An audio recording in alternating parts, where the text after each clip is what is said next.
اور یہاں خبر اپنے ناظرین تک پہنچائیں گے۔ ایران میں پھنسے زائرین طلباء اور مزدوروں کی وطن واپسی کا سلسلہ اس وقت جاری ہے۔ گزشتہ 2 روز کے دوران 987 افراد ایران سے وطن واپس پہنچ چکے ہیں۔ آپ کو بتاتے چلیں کہ تمام افراد تہران سے بسوں کے ذریعے تافتان بارڈر پر پہنچے ہیں۔ ایران میں پھنسے زائرین طلباء مزدوروں کی وطن واپسی کا سلسلہ جاری ہے۔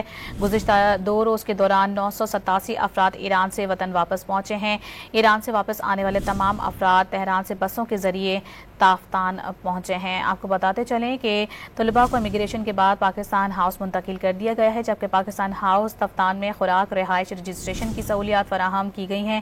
90 سے زائد پاکستانی طلباء آج زنجان سے سرحدی شہر چابہار پہنچیں گے، جبکہ ایران کے علاقے چابہار سے طلباء کو گوادر لایا جائے گا۔ تو اس خبر سے متعلق اپنے ناظرین کو ایک بار پھر سے آگاہ کرتے چلیں کہ ایران میں پھنسے زائرین طلباء مزدوروں کی وطن واپسی کا سلسلہ اس وقت جاری ہے۔ گزشتہ 2 روز کے دوران 987 افراد ایران سے وطن واپس پہنچے ہیں، حکام کا یہ بتانا ہے، جبکہ ایران سے واپس آنے والے تمام تر افراد تہران سے بسوں کے ذریعے تافتان پہنچے ہیں۔ طلباء کو امیگریشن کے بعد پاکستان ہاؤس منتقل کر دیا گیا ہے۔